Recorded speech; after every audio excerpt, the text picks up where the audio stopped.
Olá, meu nome é Marcos Marra, eu sou professor de Química e na nossa videoaula de hoje nós vamos apresentar as funções químicas inorgânicas, algumas de suas reações e os indicadores da ácido-base. Para iniciar a nossa aula, eu vou mostrar para vocês alguns produtos químicos do cotidiano na qual existem substâncias inorgânicas. O primeiro deles é o refrigerante, que contém ácido fosfórico, nesse tipo de refrigerante cola, e gás carbônico, que dá aquele gostinho azedo ao refrigerante. Depois, na água sanitária, está contido o hipoclorito de sódio. O fermento químico, que é constituído predominantemente de bicarbonato de sódio.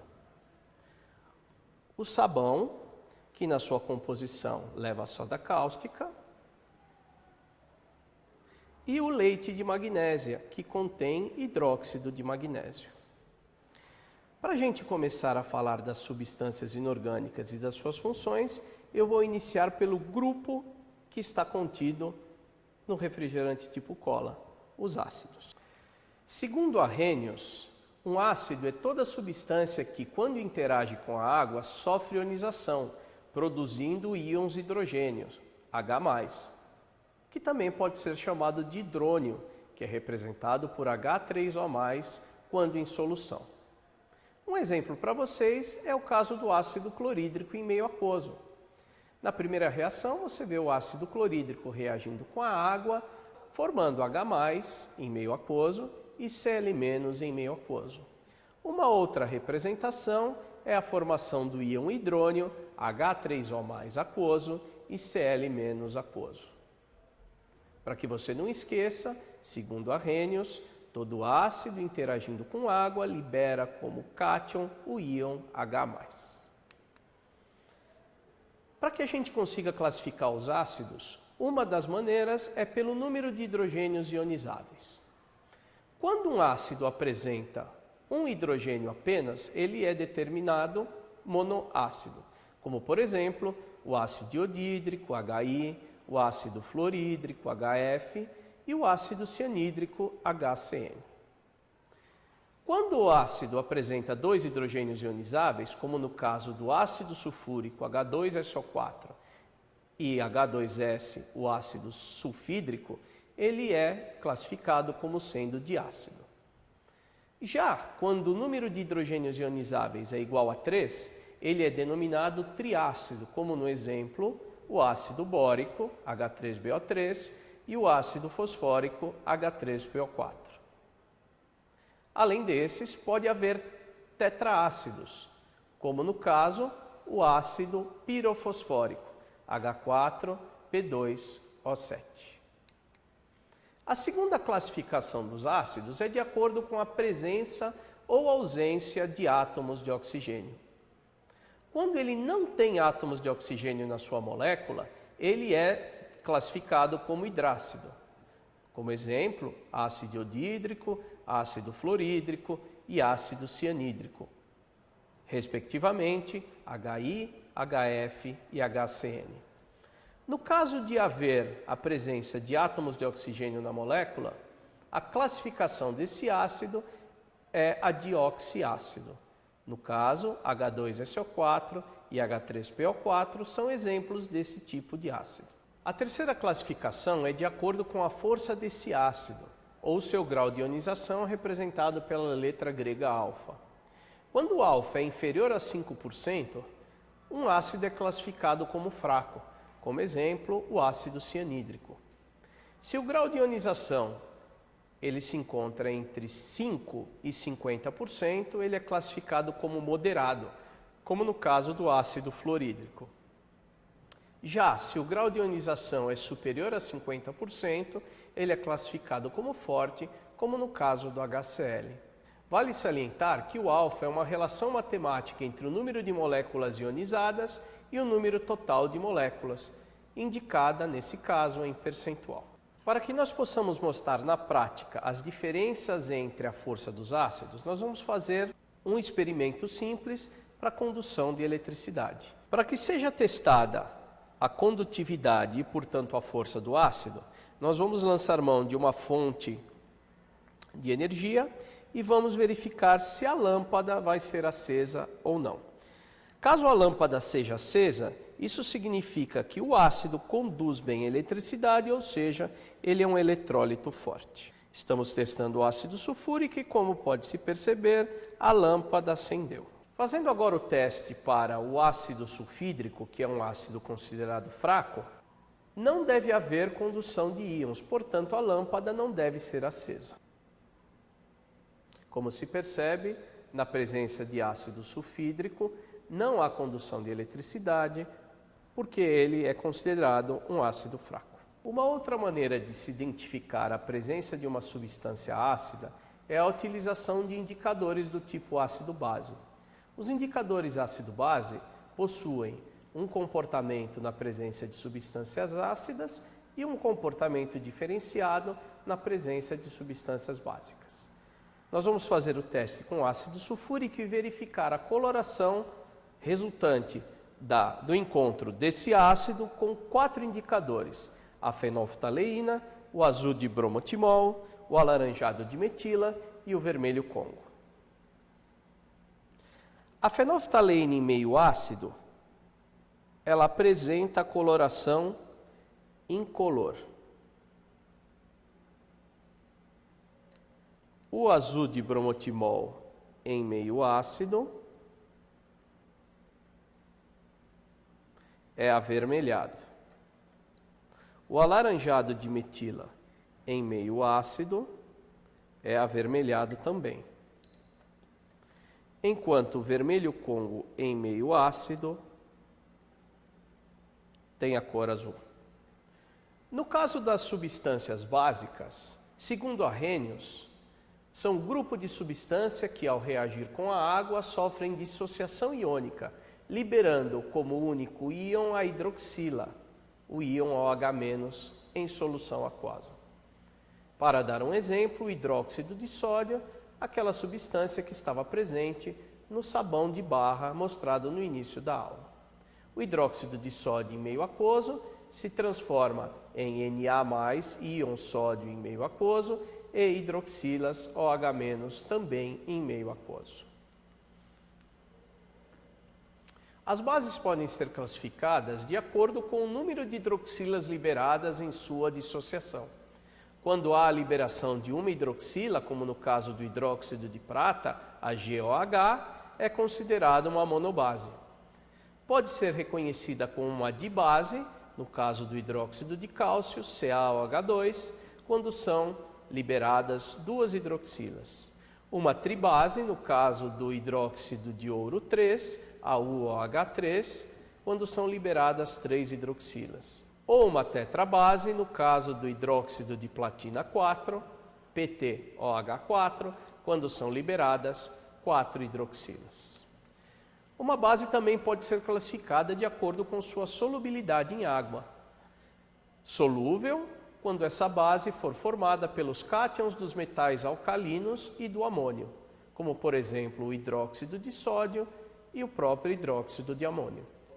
Pode ser considerada pouco solúvel quando for uma base formada pelos cátions dos metais alcalino-terrosos, como no caso do hidróxido de cálcio e do hidróxido de bário, CaOH2 e BaOH2. Ou pode ser uma base insolúvel, quando ela é formada por cátions dos demais metais, como o hidróxido de alumínio e o hidróxido de platina 4. A última classificação de uma base é de acordo com sua força. Assim como um ácido, uma base pode ser forte quando ela for formada por cátions de metais alcalinos e alcalino-terrosos, como o hidróxido de sódio, NaOH, e o hidróxido de bário, BaOH2. Cabe lembrar que nessa classificação há uma exceção. O hidróxido de berílio e o hidróxido de magnésio, apesar de serem bases formadas por cátions de metais alcalino-terrosos, não são consideradas fortes. E as bases fracas, que são formadas por cátions dos demais metais, como por exemplo o hidróxido de prata e o hidróxido de alumínio, AgOH e a LOH3. Assim como no caso dos ácidos, nós podemos verificar a força de uma base pela condução ou não de eletricidade. Vamos fazer um teste com hidróxido de sódio, que é uma base forte, e com hidróxido de magnésio, que é uma base fraca. Colocando os eletrodos em contato, a lâmpada com hidróxido de sódio deve acender. Fazendo o mesmo teste com o hidróxido de magnésio, uma base fraca, a lâmpada não deverá acender. Assim como no caso de um ácido, uma base na presença de um indicador também sofre alteração de sua cor. Nós vamos utilizar para esse fim o hidróxido de sódio, uma base forte. Vamos ver o comportamento dessa base com fenolftaleína, assumindo a coloração rósea. Azul de bromotimol, na qual ela assume a coloração azul. Alaranjado de metila, na qual ela vai assumir a coloração amarela. E finalmente vermelho Congo, na qual ela assume a coloração avermelhada. Para que você entenda a importância de um indicador na identificação do caráter de uma substância, ou seja, se ele é ácido ou básico, nós mostramos aqui o que acontece com uma solução de ácido sulfúrico e de hidróxido de sódio frente ao indicador fenolftaleína.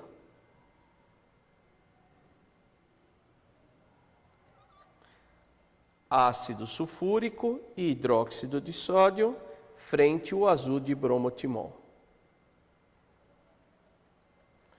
Ácido sulfúrico e hidróxido de sódio frente ao alaranjado de metila.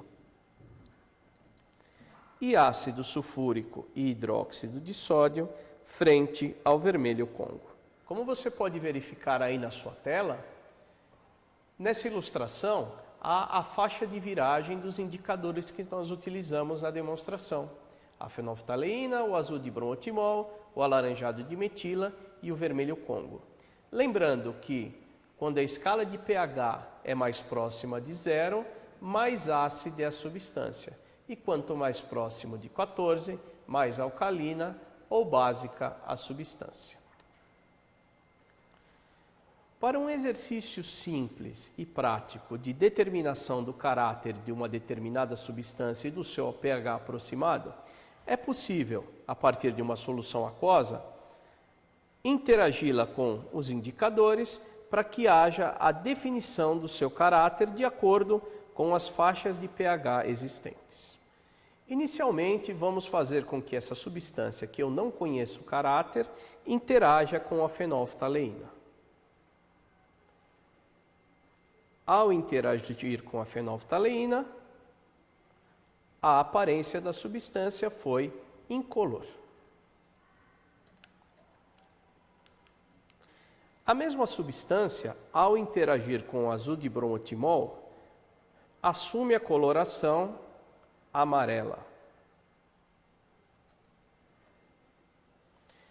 Ao interagir com o alaranjado de metila, assume a coloração alaranjada. E ao interagir com o vermelho Congo, assume a coloração vermelha. Se nós compararmos o resultado da interação dessa substância com cada um dos indicadores, veremos que no caso da fenolftaleína, essa substância apresentou a coloração incolor, ou seja, o pH dessa substância é inferior a 8,7. Essa mesma substância, ao interagir com o azul de bromotimol, apresentou coloração amarelada, ou seja, tem um pH inferior a 6. Quando interagirmos essa substância com o alaranjado de metila, assume coloração amarela. E ao interagir com o vermelho Congo, ela apresentou coloração avermelhada. O ponto de intersecção entre todos esses intervalos é de um pH entre 5 e 6. E desse modo pode-se chegar ao valor aproximado do pH de uma determinada substância e, consequentemente, do seu caráter. Nesse caso, é uma substância de pH entre 5 e 6, considerada levemente ácida. Antes de iniciarmos a demonstração das reações químicas entre as substâncias que nós estamos aprendendo hoje, nós precisamos revisar o conceito do que é uma transformação química.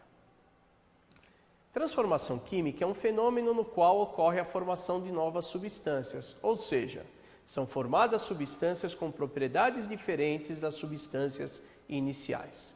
Como exemplo, a combustão do enxofre, que nós faremos daqui a pouquinho, e a combustão do magnésio, que também será feita. Um outro exemplo é a formação do gás cloro a partir dos gases hidrogênio e cloro.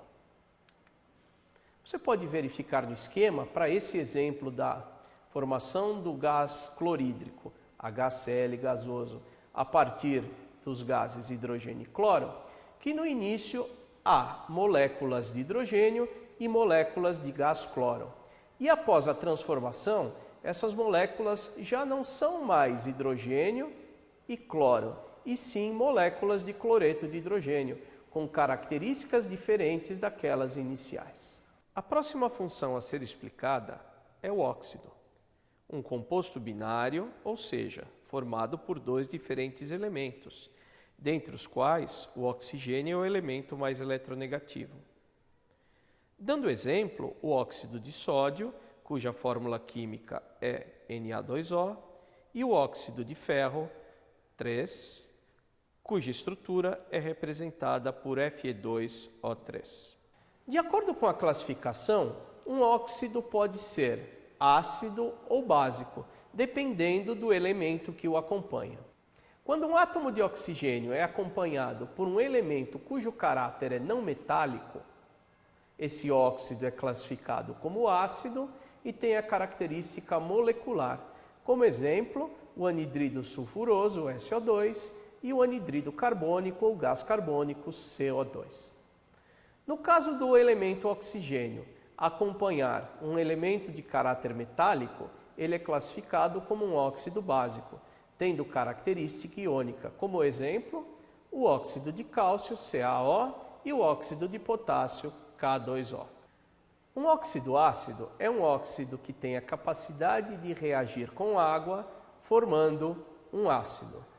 Além disso, esse óxido pode reagir com uma base, formando, nesse caso, um sal e uma molécula de água. No caso, o dióxido de enxofre é um desses exemplos. Quando ele reage com a água, ele forma o ácido sulfuroso e, ao reagir com a soda cáustica, com hidróxido de sódio, ele forma o sulfato de sódio e água. Para que nós possamos fazer a identificação experimental de um óxido ácido, nós vamos fazer um experimento com a queima do enxofre e sua posterior dissolução em água para a detecção do caráter da solução formada pela interação entre o óxido e a água. Inicialmente vou utilizar os equipamentos de proteção individual, como também a capela, porque os gases que são efluentes dessa reação são gases muito tóxicos. Então, vamos pegar um pouquinho de algodão, passar o algodão na amostra de enxofre,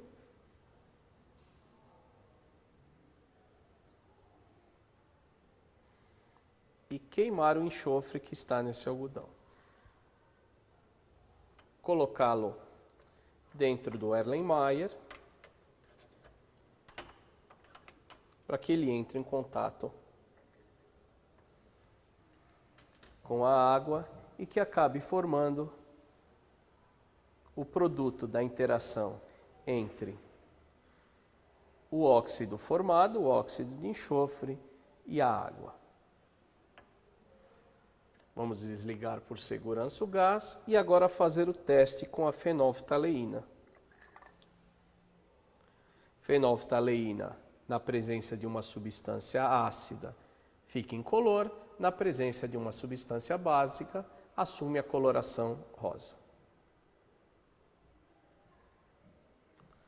O fato da substância ter permanecido incolor indica que o ácido formado da reação do óxido de enxofre com a água é considerado um óxido ácido. Além dos óxidos ácidos, há também óxidos básicos, que são caracterizados como o tipo de óxido que reage com a água, dando origem a uma base. Também esse óxido pode reagir com ácido, formando sal em água.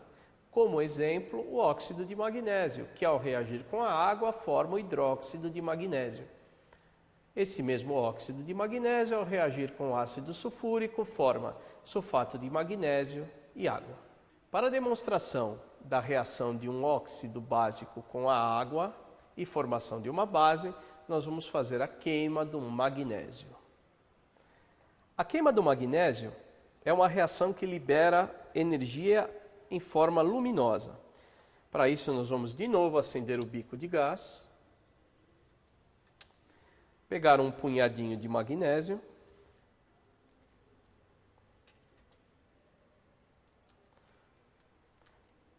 segurá-lo com a pinça e queimá-lo. A queima é uma reação de combustão, uma reação com oxigênio, e será formado o óxido de magnésio.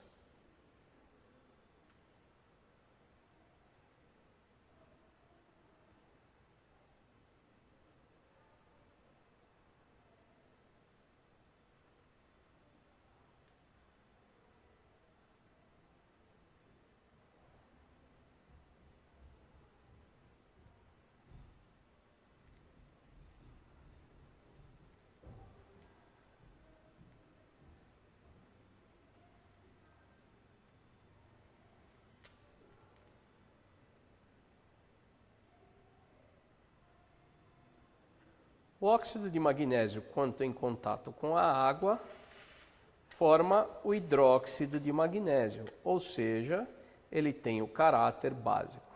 Uma das maneiras de provar que esse óxido é de fato um óxido básico é fazê-lo interagir com a fenolftaleína. Caso a coloração fique rosa, isso vai provar que de fato é um óxido básico.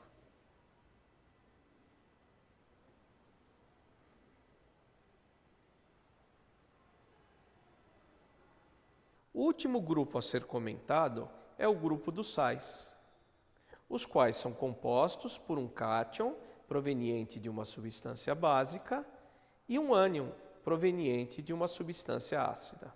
Para dar o exemplo, a formação do cloreto de sódio, que é um sal, a partir do ácido clorídrico em meio aquoso e do hidróxido de sódio também em meio aquoso. É formado o cloreto de sódio e a água.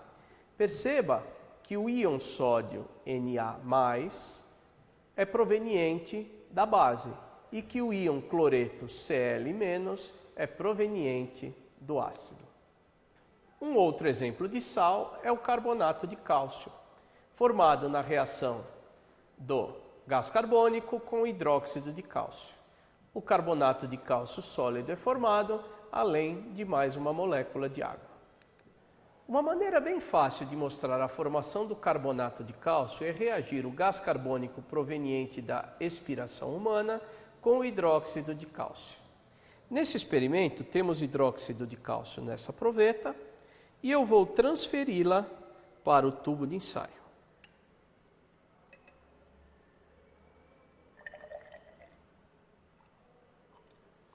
Você pode ver que a solução de hidróxido de cálcio é incolor. Quando começamos a expirar por meio desse canudinho o gás carbônico para dentro da solução de hidróxido de cálcio, o gás carbônico vai reagir com hidróxido de cálcio, formando um precipitado de carbonato de cálcio.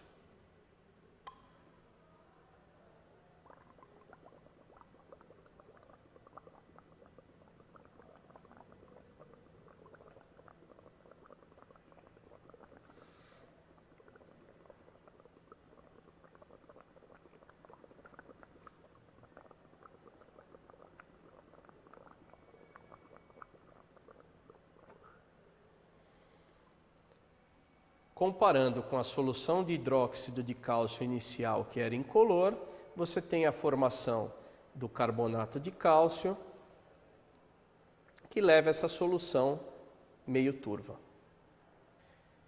Assim como um óxido, um sal também pode apresentar caráter ácido e caráter básico. Essa definição do caráter de um sal pode ser facilmente identificada com o auxílio de um indicador ácido-base. Um sal ácido tem um comportamento parecido frente ao indicador de um ácido, enquanto um sal básico tem o comportamento frente ao indicador parecido com o de uma base. Para isso, nós vamos fazer o teste utilizando um sal de caráter básico e um sal de caráter ácido. Vamos começar pelo sal de caráter ácido, o cloreto de amônio.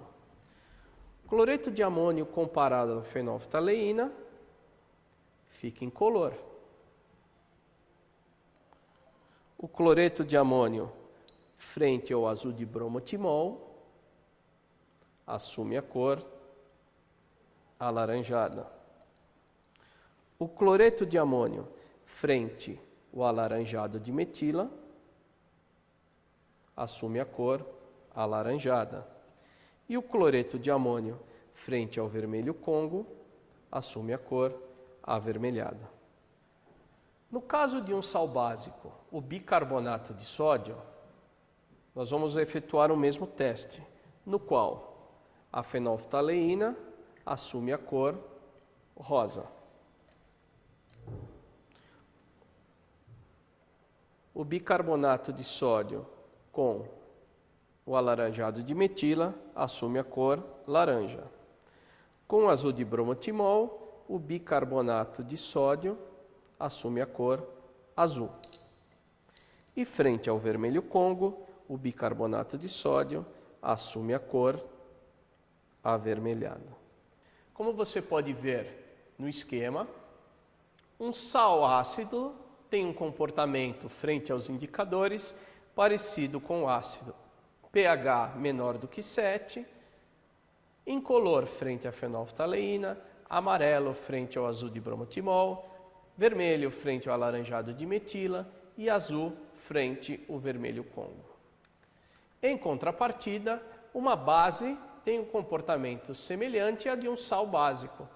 Apresenta um pH maior do que 7, frente à fenolftaleína, coloração rosa, no azul de bromotimol, coloração azul, no alaranjado de metila, a cor amarela e no vermelho Congo, a cor vermelha. Ainda quanto às substâncias inorgânicas, nós podemos fazer a identificação dos cátions dos sais que são formadores dessas substâncias. Nós vamos fazer esse tipo de identificação tomando como base o conceito dos postulados de Bohr.